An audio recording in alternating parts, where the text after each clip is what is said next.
Thank you, Mr. Chairman. I appreciate this hearing and your expertise you brought to it. It's going to be, for my colleague from the Bay Area, Mrs. Selny, like a deja vu all over again, right, sir? Anyway, see you, pal. So we've heard a lot already about the California high-speed rail. I call it high-cost rail, and we'll go into it more, but jumping from a price tag the voters were shown back in 2008 of $33 billion to only 1 year later, $42 billion with a new estimate. Then when I was in the state Senate there, it went up to 98.5 only 3 years later in a 2011 hearing we had. And now we see 128 and skyrocketing, 128 billion. So they're projecting every mile will cost $200 million for 1 mile. You know, a good track runner can do that in 4 minutes. So yet this is taking many, many years. So I'd like to ask Mrs. Mortensen, at some point, it seems like it's just an inexcusable waste of money for people, especially with other projects in California, our crumbling roads.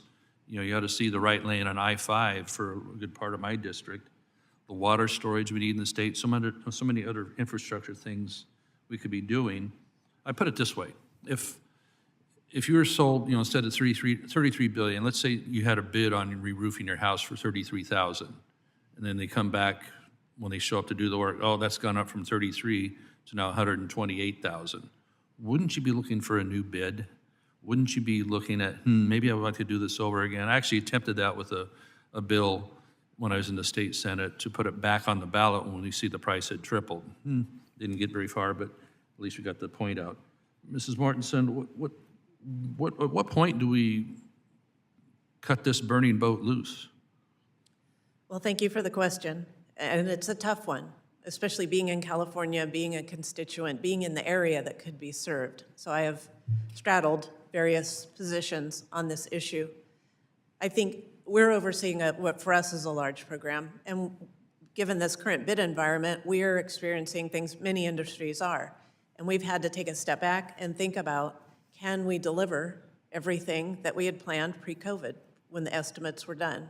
So I think at some point a step has to be taken backward. I know there's extreme pressure on the High-Speed Rail Authority to keep moving forward, to keep solving the problems, to keep finding the money.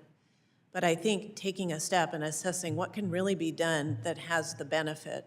Oh, we recall, though, that the original $9 billion was supposed to be supplemented by private sector money coming in and investing in it, like Brightline, where you talked about today. That private money is not to be found. They're running away from this project. It is not. Of course, subsidies are disallowed for the ticket price, too, so go ahead. So as members have mentioned here about the risk, contractors, because their livelihood depends on it, are very keenly looking at where they will take risk. And they will take it, as you see with Brightline. But I think that opportunity in the high-speed rail program was not fully vetted at the right time to let contractors come in at the right time, so they haven't. Maybe jump to Dr. Ohanian on that. It's a great point, because the initial business plan that the voters would have seen some part of in 2008 really didn't, obviously, as only a year later it jumped from 33 to 42 billion. They didn't even have a plan for where the route was going to be, including the all-important boring through the Grapevine, if that's what they decide to do. How are they even going to get over the top from the Bakersfield area into Los Angeles? Is there any idea? What does the plan look like for the route, and as well as the money? I don't know the details of the route at this point, but I don't think they do either. I think, you know, the project remains. It was obviously risky in 2008. The project remains risky today for some of the same reasons it was 15 years ago, and for some new reasons, including, you know, the important reason to your stewards of federal funding. There's enormous backlog of transportation and infrastructure maintenance and depreciation needs to be taking place. And if we look at what's going on right now, the Bakersfield to Merced route is $35 billion.